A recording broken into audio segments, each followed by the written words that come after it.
Good afternoon. Welcome to Recovering Perfectionist Mama, Grace in Progress.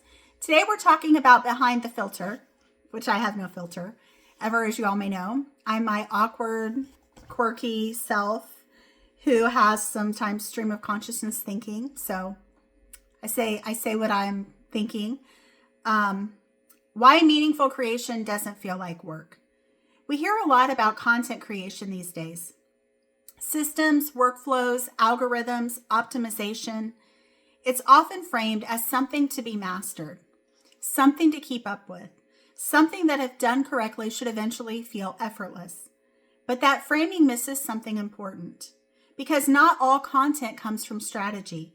Some of it comes from having lived. And when creation comes from lived experience, it doesn't always feel like work. Sometimes it feels like connection. The myth of the perfect creator. Online, we mostly see the finished product, polished videos, clean messaging, consistent output. What we rarely see is the life that shaped the voice behind it. The years of learning, the mistakes that clarified values, the grief that reordered priorities, the quiet resilience that didn't make headlines. Here's the thing though. I think I've shared this with you all before. I absolutely loved Unsolved Mysteries as a kid. I used to watch it with my grandmother and my mammy, who was my great-grandmother. And I just loved his voice. Clearly, I don't have his voice, but his voice was just epic in my mind.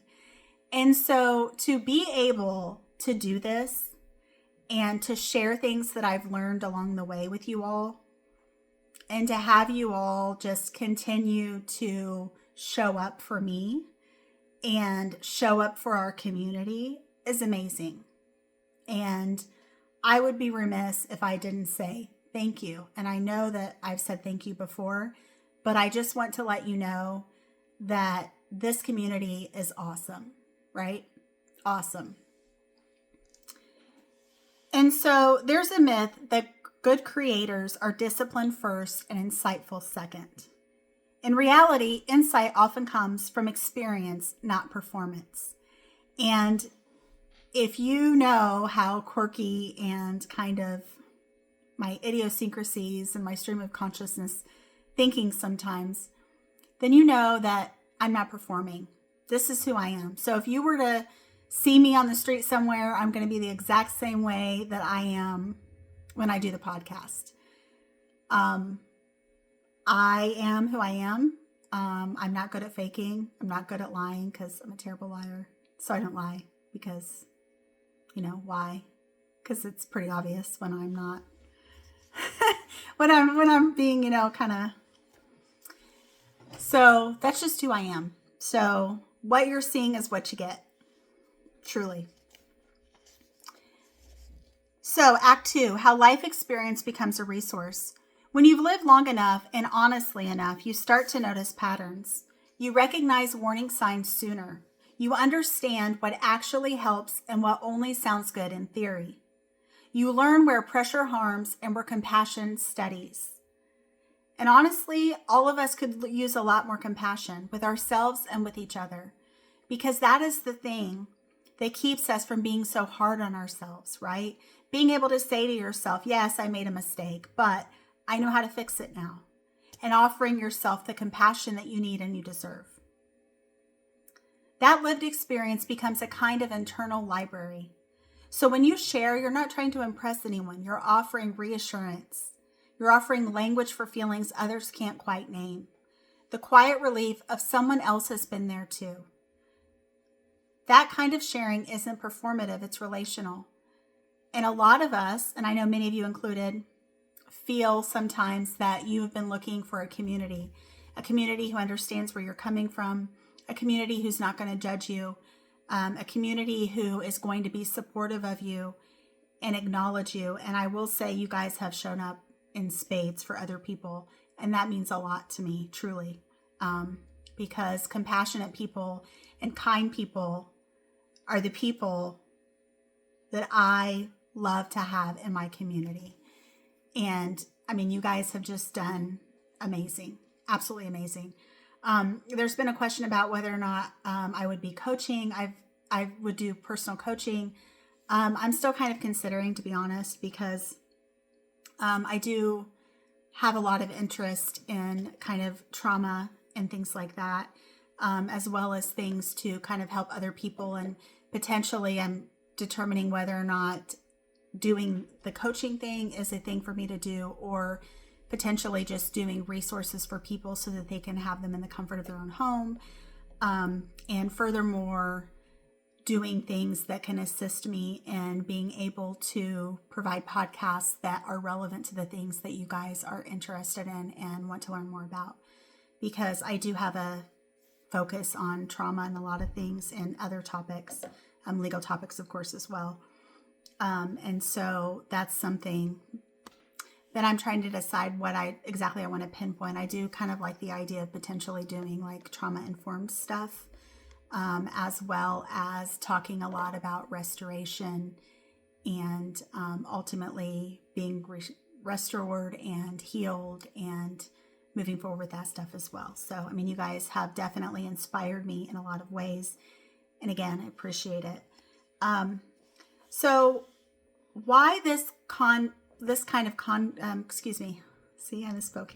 why this kind of creation doesn't drain me. There's a difference between creating to be impressive and creating to be useful. When you enjoy what you're talking about and respect the people you're talking with, which I do, I respect every single one of you and your thoughtful comments that you bring to the table, creation stops feeling transactional. You're not feeding an algorithm. You're not responding to real humans. And when that exchange is mutual, when people engage thoughtfully, which you guys have done, share their experiences and meet nuance with care, creation becomes regulating instead of exhausting. And that is what it has become for me. I really enjoy doing this. I really enjoy interacting with all of you. Very thoughtful comments. And it feels less like output and more like conversation. I'm actually toying with the idea of maybe doing like a live, maybe once a week or maybe once a month, kind of depending on how my time takes me. I'm a mother of 5 kids, so some of that does have an impact. Let's talk about naming the community. One of the things that has stood out to me most is the kind of a community that has formed here. Some people arrive through motherhood conversations. Some come through legal analysis. Many move easily between both, and I think that that's awesome. This tells me that this isn't a space built on slogans or outrage. It's a space built on thinking, reflection, and emotional honesty. And that kind of integration is rare and much appreciated. And it changes how this work feels because it's shaped not just by what's shared here, but by who is here. Enjoyment is not a disqualification. Somewhere along the way, many of us absorb the idea that if something feels enjoyable, it must not be serious. But meaningful work doesn't always feel heavy. Sometimes it feels light. Sometimes it feels inspiring. Sometimes it feels good, right? Especially when you're dealing with people who have emotional maturity to be able to respect others' opinions, when you have people who are compassionate and are wanting to learn more about why people are the way that they are, or you have people who are showing up for others who they only know online, but that's awesome, right? Giving compassion and giving support.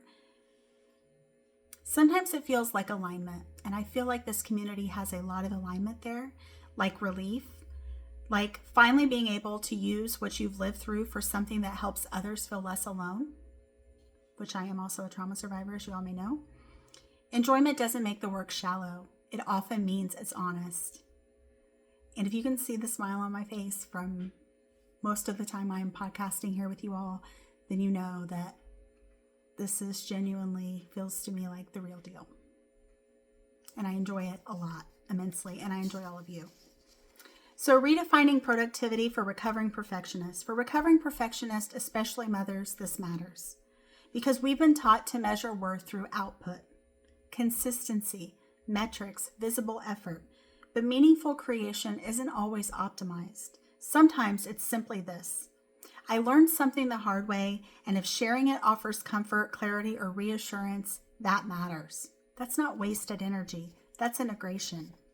In closing, I don't take this space or the people in it lightly. Please know that. I don't say things that I don't mean. I'm a very honest, compassionate, quirky, awkward person, as you may know by now. This doesn't feel like broadcasting at an audience. It feels like thinking with a community. And if you remember from the very beginning, if you followed me from the very beginning, you know that I talked about creating a community where people could be there for each other and could be compassionate. And that's what I was working towards. And look, here we are, guys. Here we are. Thanks to every single one of you. Here we are. And it's not lost on me. And that's why this kind of creation doesn't feel like work to me. It feels like a connection. It feels like a purpose. It feels like something worth continuing. And I want to thank each and every one of you for tuning into both Grace and Gavel, where truth meets compassion, and Recovering Perfectionist Mama, Grace in Progress. Because you all are the ones that have made this possible. And I appreciate it more than you know. And if there are things that you are looking for or things that you're interested in, please feel free to let me know in the community. And again, I want to say thank you once again, and I hope you have a great rest of your day. Bye-bye, guys.